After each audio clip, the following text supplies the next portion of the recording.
Assalamualaikum warahmatullahi wabarakatuh. Di sini saya akan presentasikan makalah saya dengan judul Desain Sistem Database Siswa Eligible yang disusun untuk memenuhi tugas mata kuliah basis data dengan dosen pengampu Ibu Dina Puspasari Eskom Mkom. Dengan saya sendiri, Nisa Latifah dengan NIM 243200328. Langsung saja ke daftar isi. Di sini saya memiliki 5 bab. Bab pertama yaitu ada pendahuluan yang berisi latar belakang, rumusan masalah, tujuan penelitian, manfaat, dan ruang lingkup. Bab kedua itu tinjauan pustaka yang berisi pengertian basis data, sistem manajemen basis data, konsep ERD, relasi dan normalisasi, dan yang keempat, studi literatur sistem serupa. Bab yang ketiga itu ada perancangan basis data dengan poin deskripsi sistem atau studi kasus. Yang kedua, identifikasi entitas dan atribut. Yang ketiga, entity relationship diagram atau ERD. Yang keempat ada konversi ERD ke tabelarasi. Yang kelima ada normalisasi tabel. Yang keenam ada desain struktur tabel.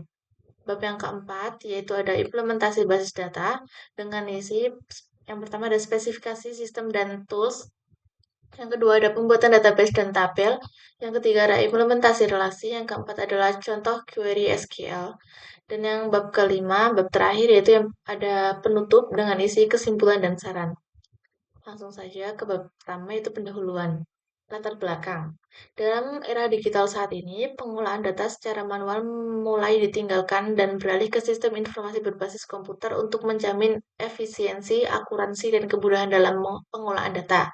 Salah satu bidang yang membutuhkan pengolahan data yang baik adalah dunia pendidikan, khususnya dalam proses seleksi siswa yang memenuhi kriteria atau disebut siswa eligible. Nah, siswa eligible itu diseleksi oleh sekolah dengan urutan 40% siswa terbaik dari sekolah tersebut. Jadi, apabila kamu memiliki nilai tinggi dan kamu di ranking tinggi dalam sekolah, kamu bisa memasuki siswa eligible begitu. Sistem yang andal dan terus terstruktur sangat diperlukan untuk menyimpan, mengelola, serta menelusuri data siswa secara efektif.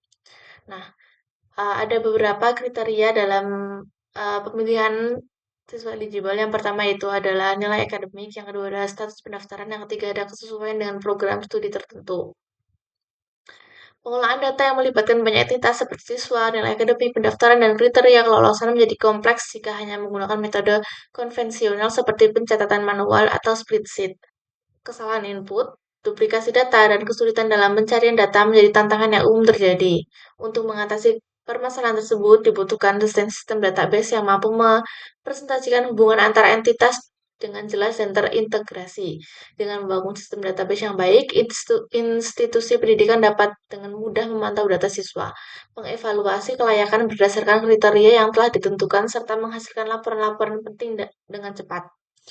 Makalah ini membahas tentang perencanaan sistem database untuk siswa eligible yang mencakup entitas seperti siswa, pendidikan, pendaftaran, program studi, nilai akademik, dan kriteria kelolosan. Nah, tujuan utama perancangan ini yaitu untuk menghasilkan struktur data yang efisien, terintegrasi, dan mendukung proses siswa secara otomatis dan sistematis.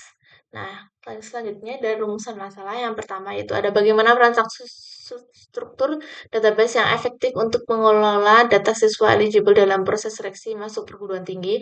Yang kedua itu bagaimana cara mengintegrasikan data pendaftaran nilai akademik, program studi, dan kriteria eligibility secara relasional.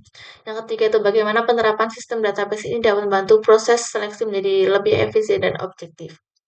Tentunya ada tujuan penelitian. Yang pertama itu ada untuk merancang dan membangun sistem database yang dapat mengelola data siswa eligible secara terstruktur dan terintegrasi. Yang kedua itu untuk mempermudah proses pengolahan data mulai dari pendaftaran hingga evaluasi kriteria kelolosan. Yang ketiga itu untuk mendukung pengambilan keputusan berbasis data dalam proses seleksi siswa eligible. Manfaatnya sendiri yang pertama itu ada bagi sekolah atau panitia seleksi memperoleh sistem pendataan siswa yang rapi dan sistematis sehingga proses seleksi berjalan lebih cepat dan transparan. Yang kedua bagi siswa memastikan proses seleksi dilakukan secara adil berdasarkan data nilai dan kriteria yang jelas. Yang ketiga bagi pengembang sistem sebagai studi kasus untuk merancang dan menerapkan basis data relasional dalam dunia pendidikan. Yang keempat yaitu bagi peneliti atau pembaca menjadi referensi atau bahan kajian dalam perancangan sistem basis data serupa pada bidang lain. Lanjut, bab 2 itu ada tinjauan pustaka. Yang pertama itu ada pengertian basis data. Nah, basis data tersebut merupakan sekumpulan informasi data yang berada di dalam komputer sehingga bisa diperiksa menggunakan sistem. Proses komponen dasar ini dijadikan sebagai sebuah sistem yang dapat digunakan untuk mempermudah penggunaan dalam pengolahan informasi yang dibutuhkan. Nah, pada dunia pemrograman, basis data seringkali digunakan untuk menyimpan konfigurasi dan pemrograman dan log hasil dari proses running aplikasi program. Nah, secara umum, basis data berarti himpunan atau kelompok atau arsip yang saling berkaitan yang bisa diorganisasikan sedemikian rupa agar bisa digunakan dengan cepat dan mudah. Kumpulan data tersebut disimpan dalam satu modul yang sama, tanpa pengeluaran yang tidak perlu. Biasanya data tersebut berupa file, tabel, atau arsip yang saling memiliki relasi. Lanjut, yang kedua ada pengertian sistem basis data atau DBMS.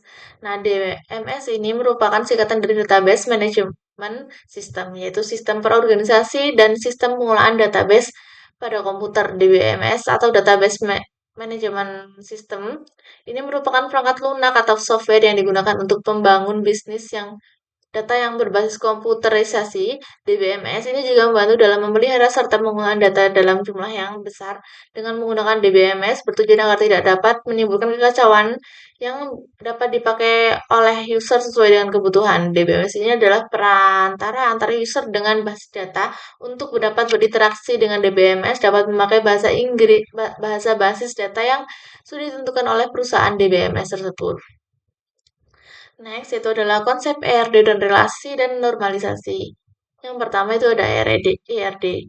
ERD merupakan sebuah diagram digunakan untuk memodelkan struktur data dalam sistem basis data. ERD menghubungkan antara entitas yang ada dalam suatu sistem informasi serta atribut-atribut yang dimiliki oleh masing-masing entitas tersebut. Dengan menggunakan ERD, perancang sistem dapat memahami data terhubung dan mengidentifikasi kebutuhan basis data secara lebih dan sistematis. Nah, ERD tersebut terdiri atas 3 komponen, yaitu yang pertama ada entitas, yang entitas tersebut merupakan objek nyata atau konsep yang dapat dibedakan dan memiliki data yang disimpan dalam sistem, seperti pelanggan, produk, dan karyawan. Yang kedua ada atribut, yaitu karakteristik atau informasi yang mendeskripsikan entitas seperti nama, alamat, atau nomor identitas. Yang ketiga ada relasi, yaitu hubungan antara dua atau lebih entitas yang ditujukan bagaimana entitas tersebut dapat terkait. Nah, R itu sangat penting dalam perancangan sistem karena membantu mengidentifikasi kebutuhan data sebelum implementasi basis data dilakukan. Yang selanjutnya ada relasi. Relasi adalah hubungan atau keterkaitan antara dua entitas dalam satu sistem basis data.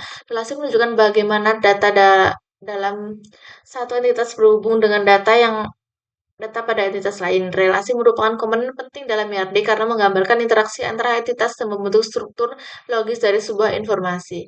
Nah, ERD ini bisa ditampilkan dalam bentuk rombongan garis atau bernama di antara dua entitas dalam diagram ERD dan seringkali disertai dengan derajat relasi atau dari kardinalitas seperti yang pertama itu one to one, yang kedua ada one to many, yang ketiga ada many to many. Nah, lanjut yang selanjutnya ada normalisasi. Normalisasi adalah proses sistematis untuk mengorganisir data dalam base data agar pengulangan data dan ketergantungan data dapat diminimalkan. Semisal ada anomali atau kesalahan itu bisa diselesaikan dengan 3 cara. Yang pertama yaitu ada first normal form atau 1 INF. Itu menghilangkan grup data berulang dan memastikan bahwa setiap kolom hanya menyimpan satu nilai. Yang kedua ada second normal form atau 2NF, memenuhi syarat 1NF dan menghilangkan kebergantungan parsial setiap atribut non kunci bergantung dengan sepenuhnya pada kunci utama. Yang ketiga third normal form atau 3NF, memenuhi syarat 2NF dan menghilangkan kebergantungan transitif. Yang keempat ada bentuk normal selanjutnya seperti BCNF, 4NF, 5NF digunakan untuk sistem yang lebih kompleks. Yang selanjutnya yaitu ada studi literatur sistem serupa. Dalam pengembangan sistem informasi akademik, terdapat berbagai sistem serupa yang telah digunakan oleh institusi pendidikan maupun lembaga seleksi. Studi literatur berikut menjelaskan beberapa sistem yang relevan sebagai acuan dalam perancangan database siswa eligible. Yang pertama itu ada sistem informasi akademik atau SIAKAD. Yang kedua ada PDSS atau pangkalan data sekolah dan siswa. Yang ketiga ada sistem pendaftaran online jalur mandiri perguruan tinggi. Nah, ada beberapa universitas seperti UGM, ITB, Undip, Universitas Indonesia, ataupun yang lainnya. Yang keempat ada sistem informasi data kriteria penerima beasiswa. Yang kelima ada sistem penilaian otomatis untuk kelolosan seleksi. Lanjut bab yang ketiga yaitu ada perancangan basis data. Yang pertama ada deskripsi sistem atau studi kasus. Nah, dalam studi kasus ini, sistem yang dikembangkan adalah sistem database siswa eligible yang digunakan untuk mendukung proses seleksi penerimaan mahasiswa baru pada jalur berbasis prestasi seperti SNBP maupun jalur mandiri dengan kriteria akademik. Sistem ini dirancang untuk mengolah data siswa secara terstruktur, memfasilitasi pendaftaran, pencatatan nilai akademik, dan pemilihan program studi, dan serta evaluasi kelayakan berdasarkan kriteria tertentu. Nah, sistem ini mencakup ada 5 entitas. Yang pertama yaitu ada siswa eligible.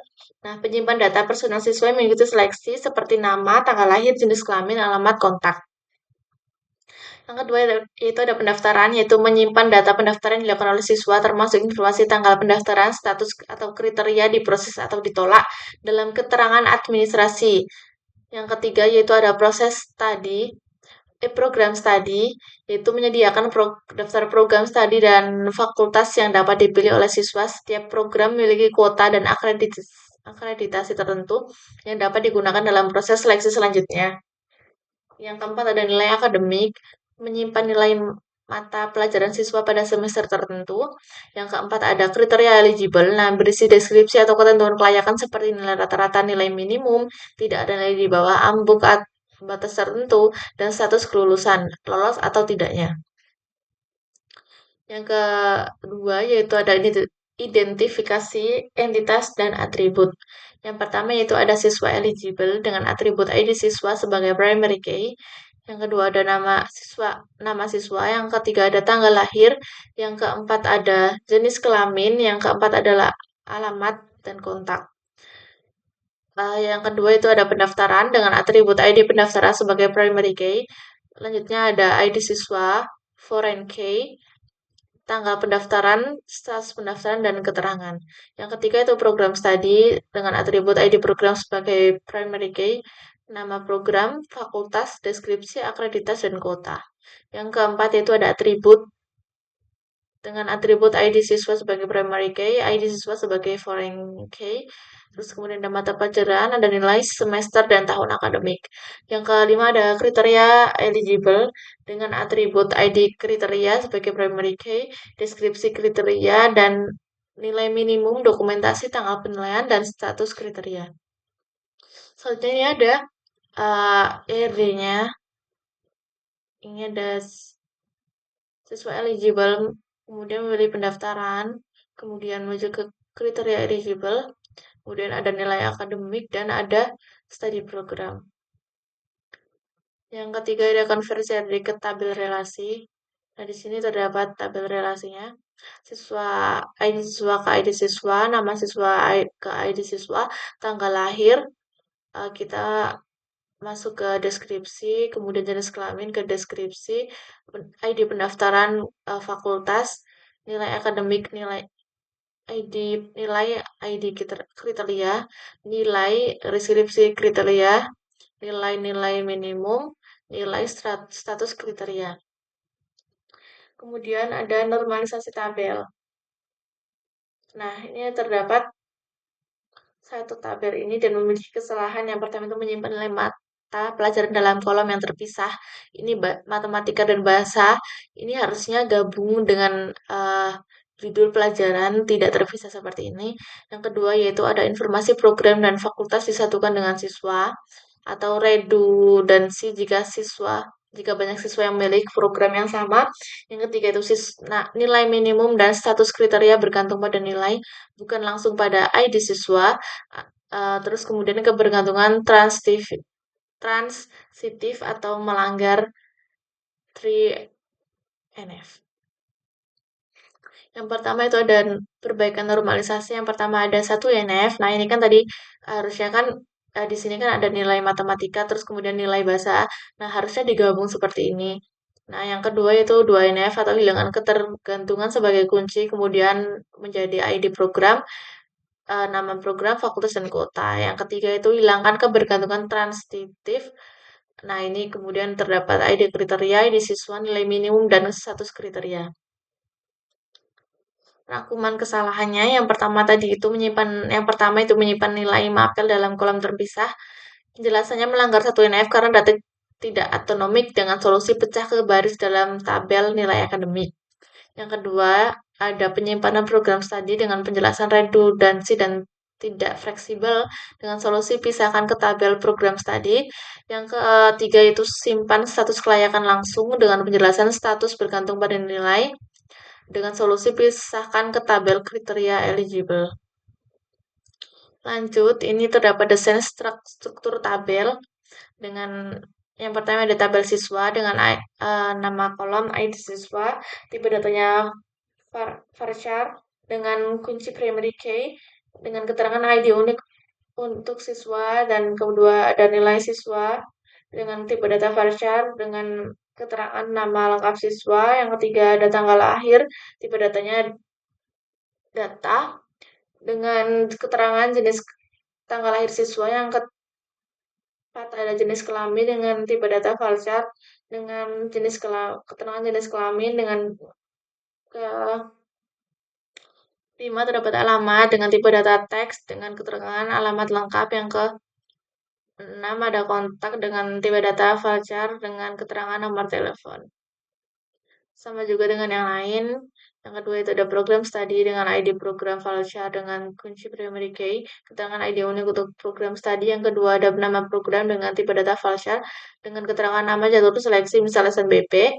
Yang ketiga ada fakultas dengan tipe data varchar dengan keterangan nama fakultas. Yang keempat ada deskripsi dengan tipe data teks dengan keterangan deskripsi pilihan program. Yang kelima ada akreditas dengan tipe data varchar dengan keterangan nilai akreditasi. Yang keenam ada kuota dengan tipe data integer, keterangannya jumlah kuota tersedia. Yang ketiga yang selanjutnya ada pendaftaran dengan nama kolom. Yang pertama ID pendaftaran tipe data varchar, kuncinya sebagai primary key, keterangan ID untuk pendaftaran. Yang kedua ada ID siswa dengan tipe data varchar dan sebagai foreign key mengacu ke siswa atau ID siswa. Yang ketiga ada ID program dengan tipe data varchar. Nah, dia juga sebagai foreign key mengacu ke dalam program studi. Yang keempat ada tanggal pendaftaran dengan tipe data keterangan tanggal siswa mendaftar. Dan kelima ada status pendaftaran dengan tipe data varchar dengan keterangan status bisa diterima atau ditolak. Yang keenam ada keterangan dengan tipe data teks dan keterangan catatan atau status tambahan. Yang keempat itu ada nilai akademik dengan nama kolom. Yang pertama ada ID nilai dengan tipe data varchar yang dengan sebagai primary key, ID unik untuk nilai. Yang kedua ada ID siswa dengan tipe data varchar sebagai foreign key mengacu keterangan dengan keterangan mengacu ke siswa atau ID siswa. Yang ketiga ada mata pelajaran dengan tipe data varchar, keterangan nama mata pelajaran. Yang keempat ada nilai dengan tipe data desimal dengan keterangan nilai siswa maksimal 100.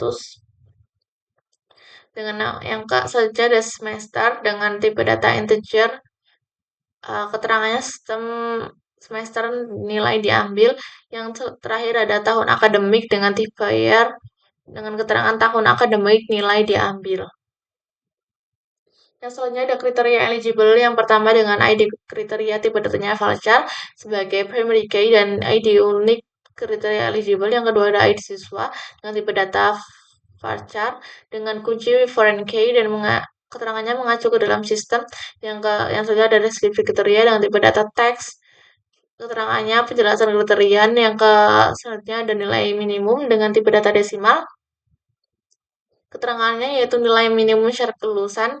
Yang selanjutnya ada dokumentasi dengan tipe data teks, keterangannya bukti dokumen evaluasi.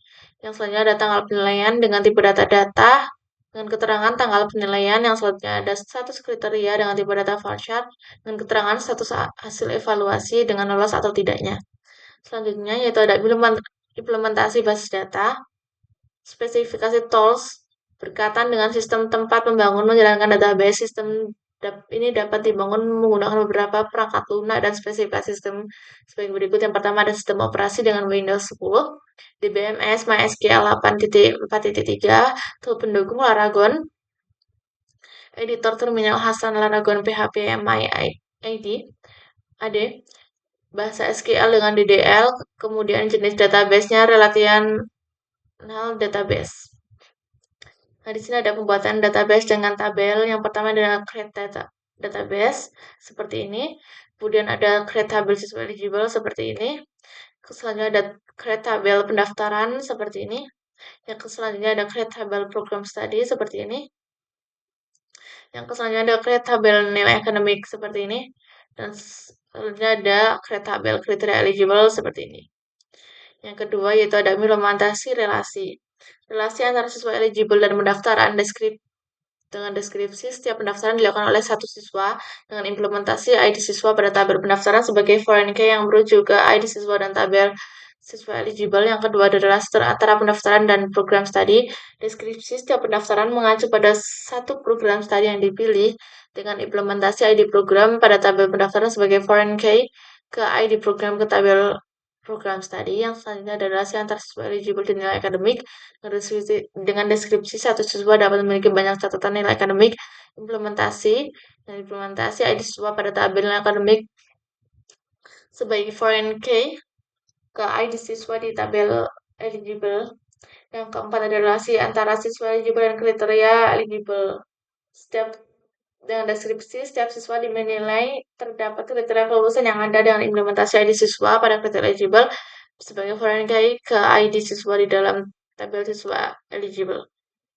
Contoh query SQL yang pertama ada create and use. Nah, seperti ini. Kemudian ada insert data. Terdapat insert data siswa eligible, pendaftaran, program studi, nilai akademik, dan kriteria eligible. Yang selanjutnya ada select. Select sendiri berfungsi untuk menampilkan isi tabel yang telah dibuat. Nah, tabel yang telah untuk menampilkan isi tabel, kita bisa menggunakan select from siswa eligible, select from pendaftaran, kemudian ada select from program study, yang selanjutnya ada select from nilai akademik, dan yang terakhir ada select from kriteria eligible. Nah, yang selanjutnya ada update. Update digunakan untuk memperbarui isi tabel. Nah, ini termasuk contoh update. Kemudian yang kelima ada delete. Delete diimplementasikan untuk menghapus isi tabel. Kalau kita mau menghapus isi tabel, kita bisa menggunakan delete tersebut. Misalnya contoh delete from nilai akademik. Nanti bakalan terhapus.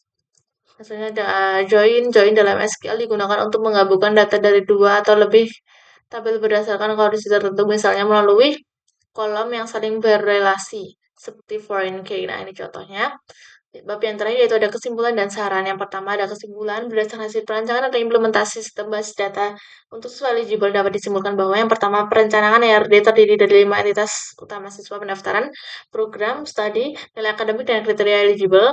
Setelah melakukan mempresentasikan nilai kebutuhan sistem secara menyeluruh dan saling berinteraksi.